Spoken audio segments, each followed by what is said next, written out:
Welcome to week 5 of English 102 business writing. So this is our penultimate week, which that means it's 2 weeks to go before the class is over. And just as with the structure of weeks 3 and 4, we're going to be using these weeks to go from preparing to write an essay, and then week 6 will be concentrated on writing the essay. It's also the last week, as you should probably see from the syllabus, that you have supplemental readings. Next week, most of the time you would be using on reading, you should be using to work on your essay. So these last sets of readings are really just there to help you understand what's other things that are going on that you can be using, especially next week when we're doing presentation work. And that's talking about effective visuals and that sort of thing, graphs, charts, illustrations. Because quite often it is common to, especially if somebody has to make a PowerPoint presentation or some other way to represent information visually, they don't think about it very carefully. Everybody thinks, "Oh, I know what this symbol means, or I know what to do with this, or I throw up a cute picture and everybody will respond to it." But just as with composing what you're writing, visuals are something you have to think about. What is it you're trying to convey, who you're trying to convey it to, and how useful it is. If you spend any time on the internet at all outside of you taking this class, you've seen what's called memes, those funny pictures with jokes and that sort of thing in them, which for like certain groups of friends or certain circles of people are going to be seen as funny, as for others might be seen as rude, for others might just not make any sense at all.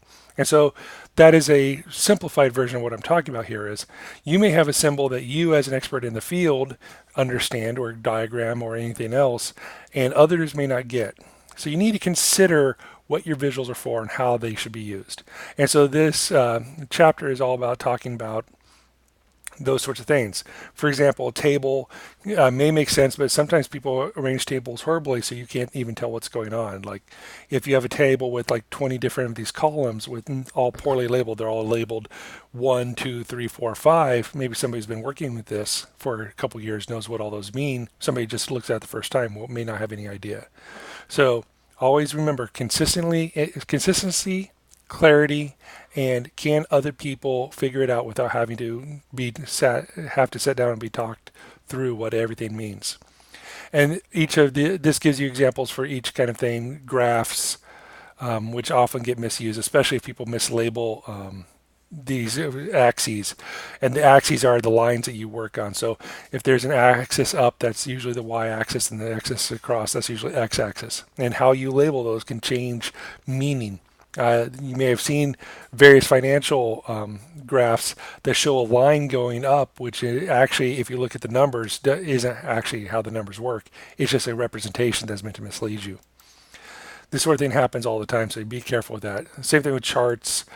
Charts are all visuals are ways to simplify what would be in text, but they may not be simplifying the same way. So always consider what you're doing and understand what different kinds of charts are and how they should be used, how they can display information or conceal information. Even illustrations like photographs can be used to mislead. Of course, Photoshop is a thing, but if you have a story that is written or a article that's written neutrally talking about how something is, and then if you have photos that are negative or positive in nature, like you have happy children or you have crying children next to a fairly neutral story, it's going to change how people see things. So consider again your use of visuals in presentations. This is true in just writing reports and that sort of thing. And it's also especially true in PowerPoint. If you're going to throw in a visual in a PowerPoint, don't throw one in just because you think it's boring and you have a bunch of bullet points that you need to break up. Throw in a visual because you think it actually says something. So again, understand what all these things are, what diagrams do, how clear they are. Think back to the process analysis example I gave you, which was a bunch of images of parts being put together and whether or not those images were at all useful, or if you had to spend time trying to figure out what they meant when you were explaining them to me. So that's what this chapter is about. Most of most of the ideas in here are going to be mostly useful in week 6, but I want to get it to you now so that you know where it is if you have to refer to it again. In terms of this week, you're going to be focusing on writing what's called an argumentative research paper. And so these are two concepts that are kind of smooshed together. One, of course, is an argument paper, and this it goes over details. I think I've mentioned this before, but if not, I'm going to make it quite clear. When I give you some of these readings from the online writing lab, you'll get an overall introduction page like this, but I also expect you to look at all these other pages in here that are supplementary, talking about what body paragraph is supposed to do, what a rebuttal is for and why it's there, and how to write conclusions. They're all fairly short pages. I mean, as you can tell, this is just a few pages long. But the idea is that you don't read just one page and that's enough. It's you. This gets you started on the rest of the pages. Especially true when you look at writing a research paper. Advice here: what the goal of writing a research paper is. You have written a lot of research papers. You wrote them in high school. If you had some college before you before you did Baker, you wrote research papers in most classes in college, and now you're writing them for Baker. But what that can do is create a sort of familiarity or sense of some familiarity that means that you may not quite grasp the point of research paper. What a lot of people seem to think it is we want you to write about a topic and kind of just explain it to us and then throw in some quotes to kind of make it look like you've done the research. To me, research paper is you should be asking a question and trying to answer it in a way that is interesting to you. By reading the paper, or anybody else who reads this paper, can see the process you go through. Hopefully, you should be interested in not only the question you're asking, but how you looked at it. And if I have different ideas about how you could do more research, I can contribute those, or I can use your research to help inform my ideas. That's why a research paper exists. It is a way to be part of a conversation at a fairly high level. Now, it's hard to get that across, especially if you don't think you're being working in academia for the rest of your career. But that's even true of whatever job you have. If you get asked by a boss to write a report, or if you or if you assign yourself some sort of thing of finding out what sort of job you should get into or how to do a thing properly, the same thing holds true. What is the question you're trying to ask? What is the question you're trying to answer? And how can you get these answers in ways that are not only interesting, but teach you something and might help other people learn things? So that's why you have all these. And of course, genre and research paper, what kind of research paper are you looking at? What are you trying to say? And then, of course, it gives you an example right here of what an argumentative research paper is as opposed to an analytical one, and so on and so forth. There are a whole bunch of steps here that help you get to work on writing research papers.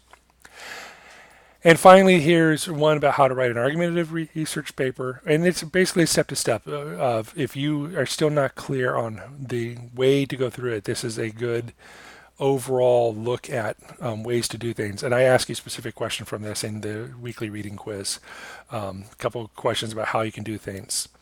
So obviously, those are these readings online are there to help you understand the assignment that's coming up. And then the third assignment and the chapter from the book is to help you understand the next steps that you have to go through next week to do presentations. So some of the other supplemental things here, for example, I give you this short article about ways to become a better writer. You can find all these kinds of advice articles about how to write better. And most of them have similar advice, but the main advice is think of what it is you're trying to say. And it always gets to that. Get clear, get to the point, say what you need to say.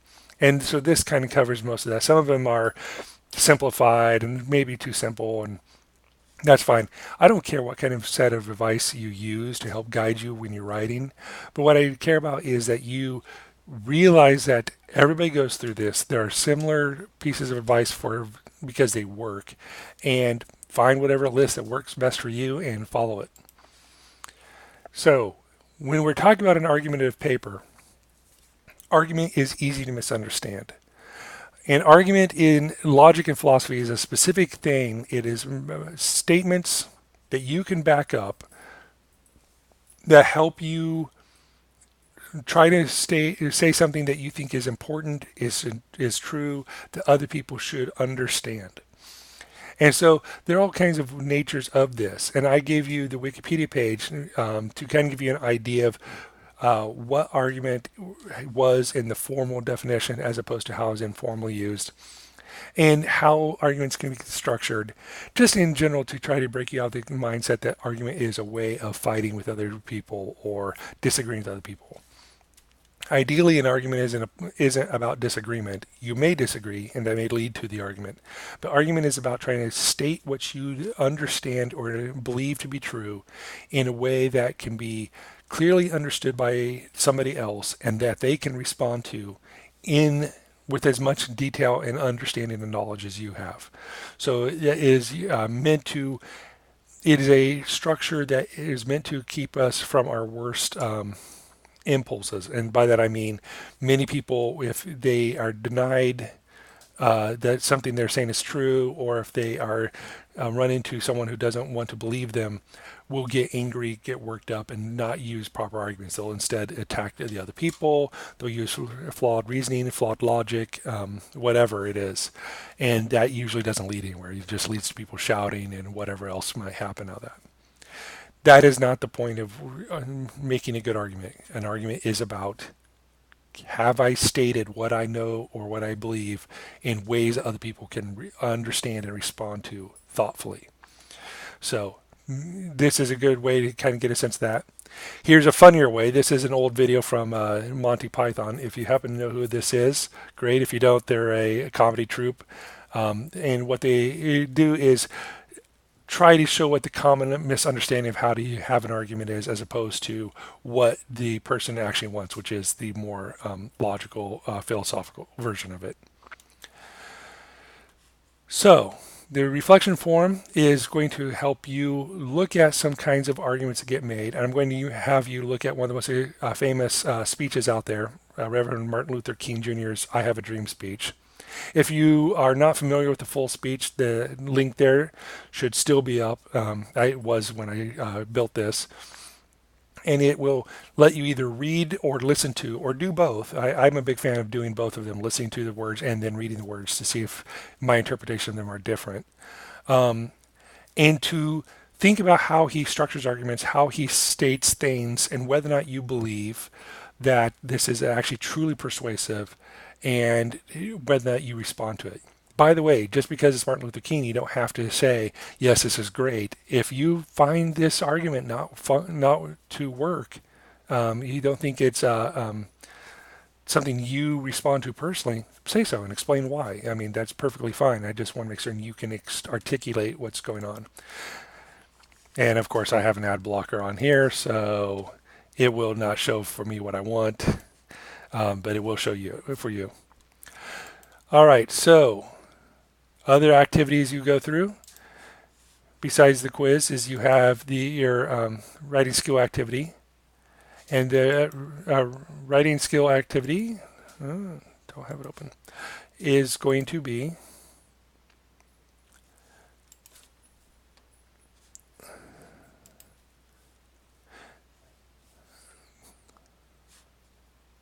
the writing skill activity is going to give you several examples of introductions from various example essays. And some of them are professional, some of them are actually fairly amateurish. And your goal is to just look at these, understand how the introduction works. Can you identify the thesis statement? By that I mean, the thesis statement actually might be more than one sentence, but can you tell me exactly what the point is of not only the paragraph, but of what it is they're trying to say about the entire paper? And then, do you think this introduction works or doesn't work as a way into a paper? One thing you should be getting from this, by the way, is introductions. The goal of an introduction isn't to spend time asking for permission to state your ideas or your arguments. Is to explain what your ideas and arguments are and what you're going to say. Then, of course, there is a pre-writing guided assignment, as before. There's a PDF. You'll go through here, and you'll have the various questions to ask and answer, respond to. I've noticed several of you sometimes will respond shortly, like 1 or 2 sentences.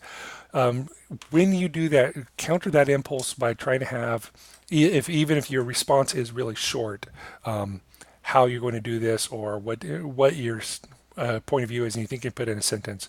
Perhaps give another sentence or two to explain how you're thinking about it, why that's the choice you've made, that sort of thing. And then, of course, essay analysis, which you've done already. And so you are going to be used to this. This is a New York Times article. It's an opinion piece. Unless you've used all your free articles on New York Times, you have like, I think it's 5 per month before they start trying to charge you. If you've used them all up or you aren't a subscriber, see if let me know if you're having trouble seeing it, and I will see find another way to get it, make it available to you. And then, of course, I'm going to ask you some questions about it, and you should be answering questions about these. Most of these are answer some of the, give me two of the facts, that sort of thing. And then the final thing is the source summary. So you're going to need to do 3 source summaries that will help me see that you are getting your research done and you're prepared to write your paper. I mentioned, by the way, only 2 sources here, Collins Library and Google Scholar, scholar.google.com. You may look outside of that if you can find what you consider to be good sources. And by good sources, I mean they are valid, they are supporting, they have both facts and solid opinions in them. I would try to avoid the most biased news sources, and by that I mean things like MSNBC and Fox News, which are well known for the political bias. But you can look outside of this, or if you have personal experience you think can help, you can use that, although you should have other sources on top of that. If you're ever in doubt about whether or not your sources are good before you have to write your summaries, shoot me an email and I will respond and let you know how to proceed. And of course, we have the paper, which is what everything is building to. And so let's go over that assignment real fast. And so this assignment prompt is that you are going to argue a point that you think about something that's going on in the world. And I don't really care what that point is. You may choose. It can be a moment going on politically, socially, within your field, just whatever it is. If you don't feel comfortable making political arguments, that's perfectly fine. Just find something that you think is worth discussing and that you have a point of view about that you feel you should share. Obviously, if you don't feel like you can, if you get so worked up to the point that you don't feel like you could argue rationally, then perhaps you should step back and find another argument. But I want you to be able to bring in whatever you think in here. I don't want to give you a very narrow view of what it can be. So choosing topic may be difficult for some of you, especially because I'm not giving you much more guidance than that. And again, if you have questions about choosing a topic, let me know. This will be a little bit longer paper. It'll be 1,000 to 1,250 words. You can go a little bit longer if you need to, but please don't go too much longer. And that's about 4 or 5 pages in length. It'll be third person point of view using MLA format.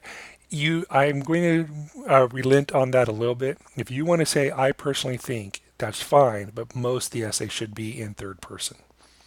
And finally, you should have 3 relevant, credible sources. At least. You can always have more than that, but you should have at least 3. I'm telling you right here, have 2 or 3. 2 of the 3 sources should be articles from certain places. It says Collins Library. Again, you can look at other resources, especially scholar.google. Again, I've showed you before, you can use Wikipedia to help you get an idea of things, and then use the references links on Wikipedia to help you find research. And then everything else should be pretty clear.